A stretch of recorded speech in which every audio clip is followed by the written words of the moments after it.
Thank you very much. It's a pleasure and an honour to be here. I'll begin by quoting on Taoiseach. This is the Republic of Ireland, 2011.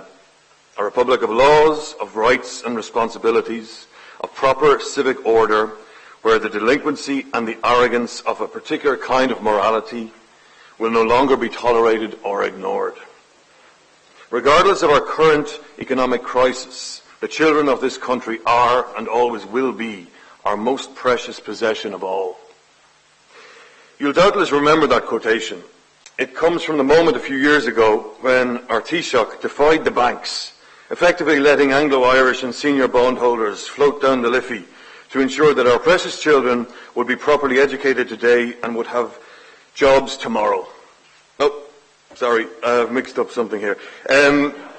That was actually Enda Kenny's stance on the Cloyne report, a move to defy the Irish citizenry legally being made responsible for a blanket guarantee of bank debts, on the other hand, and the ills that have flowed in our society from that moment, namely the widespread closure of small businesses, mass unemployment, mass immigration, ghost estates and ghost towns, has been shelved for a later session of the Dáil, one which we await in keen anticipation.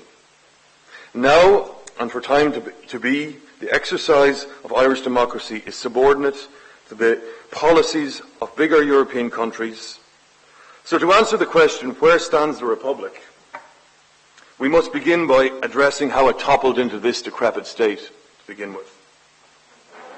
Why and how we let this happen to our country involves a deep examination of our identity and self-awareness, a subject that would not usually involve any reference to Bertie Ahern.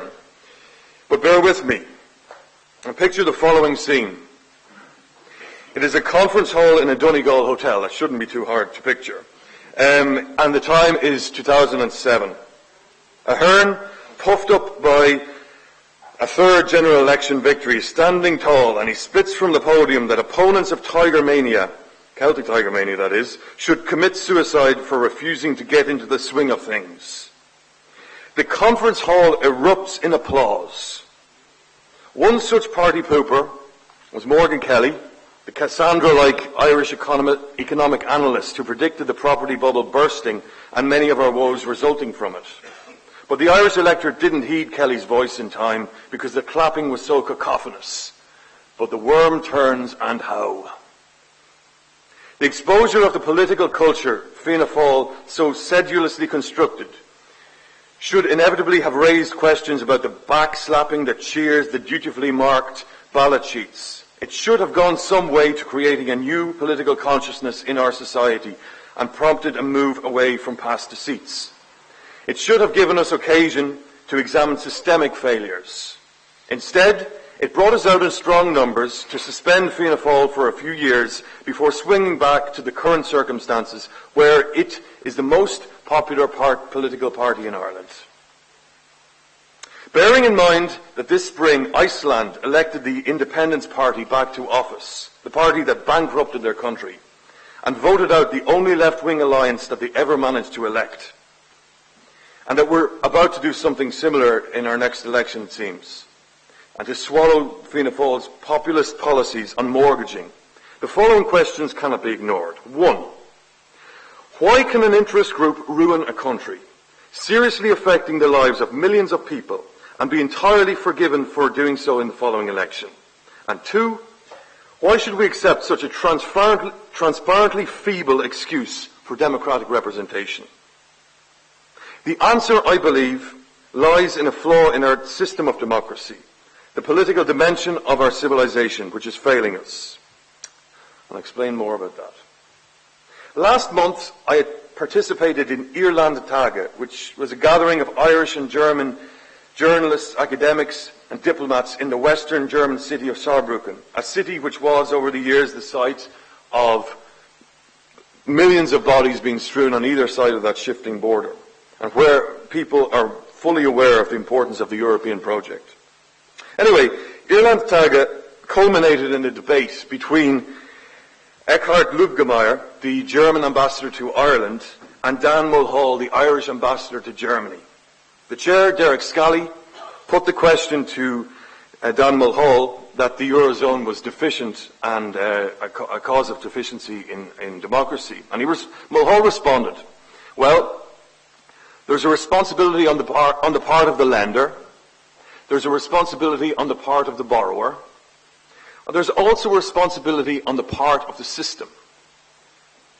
But we somehow lack a will to engage in a probing discussion about the weakness of the system, the third essential component, the third panel in the triptych, and by far, I think, the most important one, since it enabled and still enables, under a new guise, the transference of wealth from the masses to elites. Anyone can work out that if Jonas Schmidt or Jürgen Müller in the ECB enables the flow of €400 to Paddy Murphy to build a mansion in the wilderness without collateral, anyone can work out that something will inevitably bubble up from that. I think it's a little bit like the rhetoric about and the war of drugs, where the consuming countries always blame the producing countries. But that sort of debate, in-out debate, is getting us nowhere. And the austerity program that is sold to countries like Ireland, like Greece, like Portugal, has hollowed out the most basic of rights available in a democratic country. We live in a time where the Bundestag vets our budgets, where unelected European bureaucracies and the US Department of Treasury make key interventions in our democracy. And tellingly, we're asked to focus on the minutiae of the crisis, rather than the overarching significance of its politics. Thus, blame for past mistakes, conflated with an obsessive vigilance of costs and salaries across the Eurozone, is purportedly a panacea to the European crisis, whereas really it amounts to a guard against scrutiny of the system that inexorably drove us to this situation. Market fundamentalism transforms citizens into consumers. As President Higgins put it, it makes us consumers, and we have experienced a dulling of our consciousness, which blocks our capacity to engage critically with the world.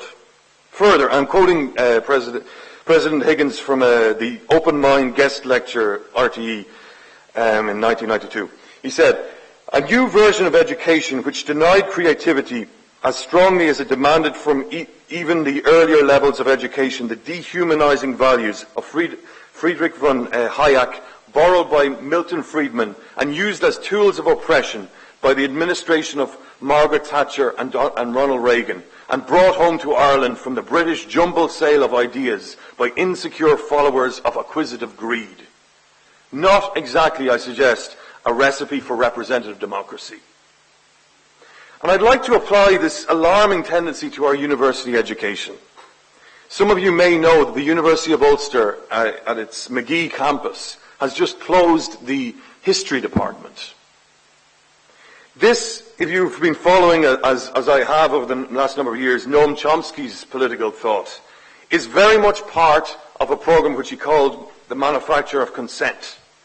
And the slashing of history departments, the moving away from focus on our history, amounts basically to a disabling or denying of young minds the ability to make connections with the past, to consider alternative systems, to make imaginative leaps, to find out something about themselves and their time.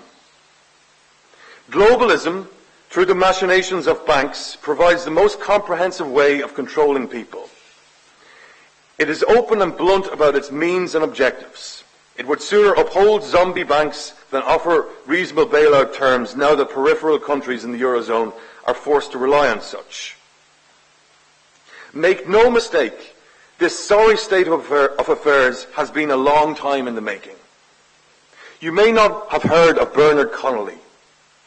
If not, the reason is more by design than accident. He was in charge of the European Commission's Monetary Affairs Unit in the mid-90s, and he dared to write a book entitled The Rotten Heart of Europe in 1995, pointing out the flaws of the makeup of the Eurozone when it was teetering into existence. He was summarily fired for his heresy.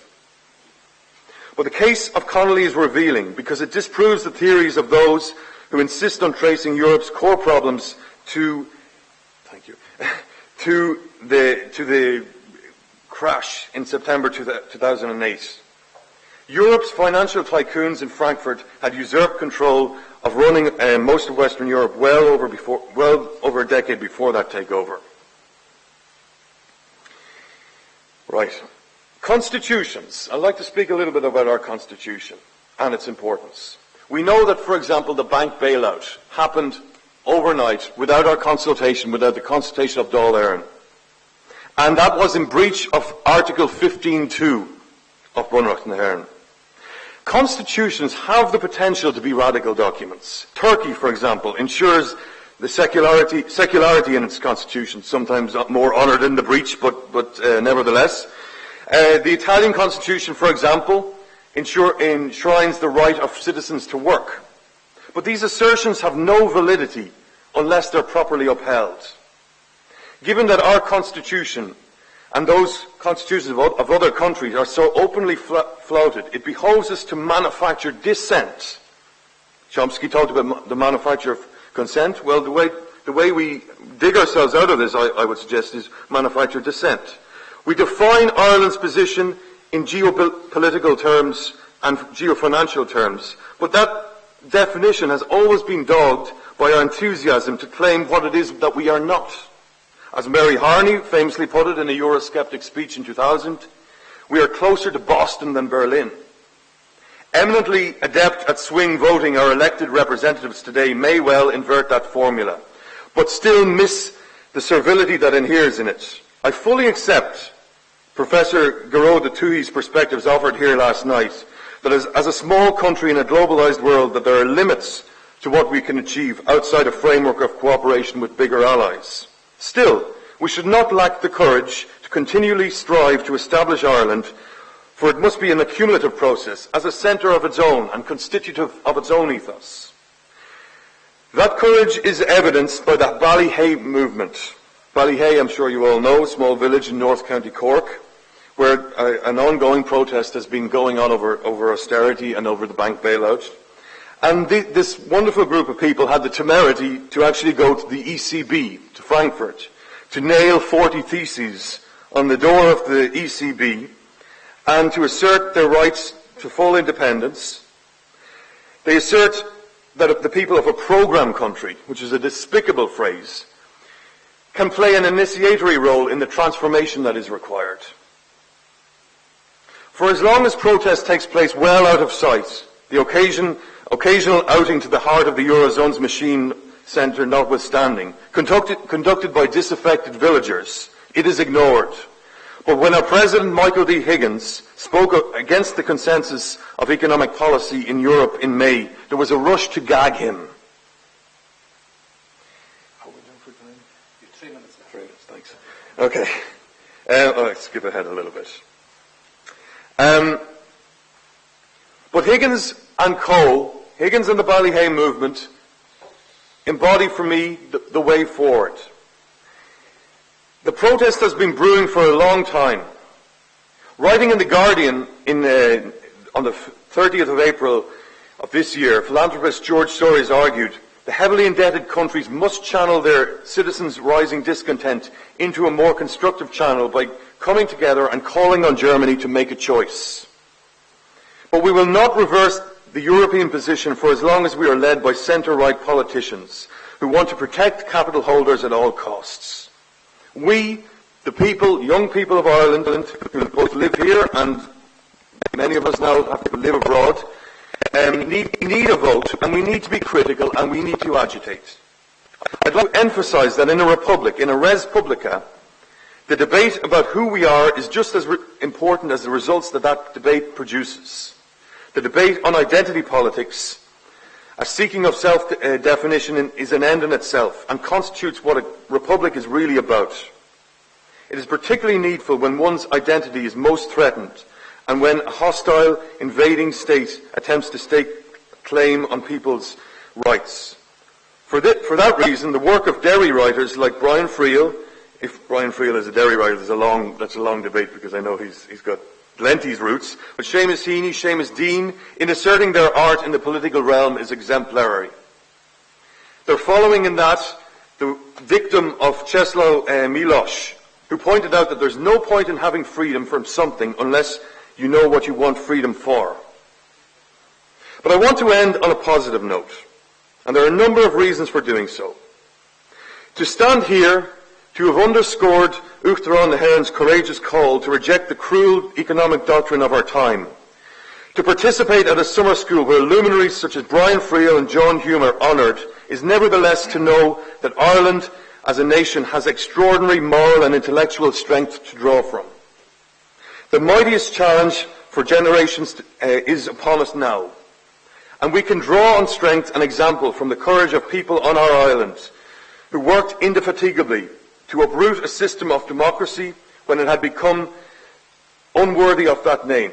And I'm thinking here of students who marched from Belfast to Derry to claim the rights to participate in a more representative democracy than the perverted form of democracy that existed in the North for 50 years. And those people, of course, were famously assailed at Burntullet in 1969. They knew that only in the promulgation of the idea of civil rights and democracy could be achieved through civil discourse. But it was made brutally clear to them that the state would also always have the bigger stick. As Ho Chi Minh said when he was asked about American democracy, he said it would be a good idea. Well, I say that representative democracy in Ireland, that really, truly would be a good idea. And it's high time to enshrine it in our political sphere. Thank you very much. Thank you very